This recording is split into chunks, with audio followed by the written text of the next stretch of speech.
Mister Ashok, ఫోటోరా. Good morning. నేను mister Ashok తో మాట్లాడండి. బయటికి వెళ్ళాడు, ఇప్పుడే వచ్చేస్తాడు. రండి, ప్లీజ్ కమ్ ఇన్. రండి. ఇక్కడేనండి అశోక్ మేము కలిసి ఉండే. మీ గురించి మాకు రోజు చెప్తుంటాడండి. అద్దెల్లు, హౌస్ ఓనరు, మీరు తాళం తీయటం, ఉప్మా పెట్టడం, అద్దె కొట్టడం, మీ అకౌంట్స్ అన్ని చెప్పేవాడండి. రాత్రి అంటే మీ కూడా అనండి. ఏమండి ఒక్క నిమిషం. ఏమండి ఇది అశోక్ పుస్తకం, ఒకసారి చూడండి. 125 పేజీ ఒకసారి తీసి చూడండి.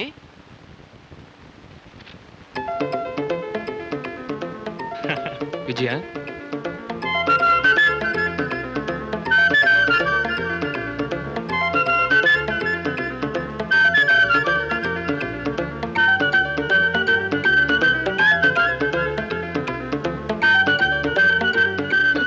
విజయ ఎలా ఉన్నావు నువ్వు? నేను బాగున్నాను. నువ్వెలా ఉన్నావు? నేను బాగానే ఉన్నా. అసలు ఎప్పుడు వచ్చా ఇక్కడికి? నేను వచ్చి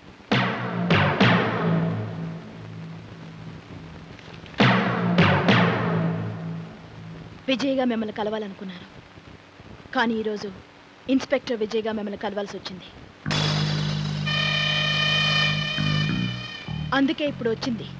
ఇన్స్పెక్టర్ గారికి మాతో పని ఏమిటి? నేరస్తులతోనేగా మా పని. నేరస్తులు అనుకొని రావద్దు, పూర్తిగా తెలుసుకుని రండి. తెలుసుకోవాలని వచ్చాను.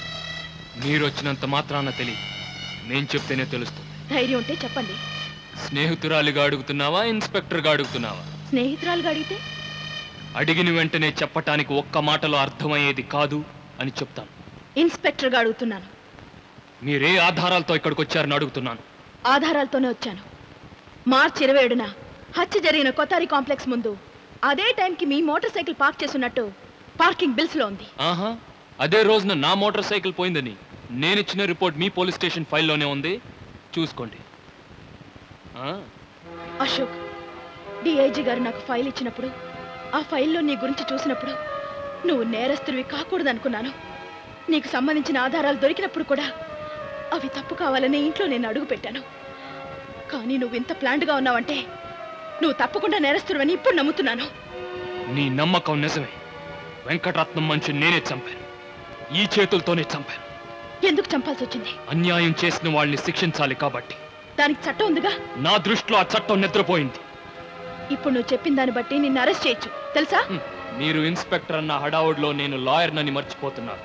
ఇప్పుడు నేనన్న మాటలు నేనే అన్నానని న్యాయస్థానాన్ని మీరు నమ్మించలేరు. అయితే ఇంకా ఎందరని చెప్పాలి? నా న్యాయస్థానంలో నేను శిక్ష వేసిన వాళ్ళందరినీ చంపాలి, చంపి తీరుతాను. అలా జరగనివ్వను. నీకు దొరికిన వాళ్ళను శిక్షించే హక్కు నీకుంది గాని నాకు దొరికిన వాళ్ళను రక్షించే అధికారం నీకివ్వను. ఏదో రోజున నిన్ను నా చేతులతోనే సంకళ్ళు వేసి చట్టానికి అప్పచెప్తాను.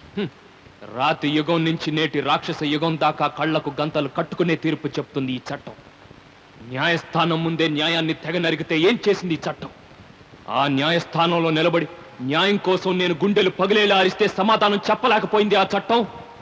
అలాంటి చట్టం నన్ను దోషి అంటే నా దృష్టిలో ఆ చట్టమే దోషి. సమయం వచ్చినప్పుడు తెలుస్తుంది ఎవరు దోషి అని. 4 రోజుల్లో ఇంకో హత్య చేస్తున్నాను. ఆ సమయం చాలనుకుంటాను. నా ఉద్యోగ ధర్మంలో నేను ఎప్పుడు ఓడిపోను. అధర్మాన్ని వేటాడడంలో నేను ఓడిపోను. ఛాలెంజ్. ఛాలెంజ్.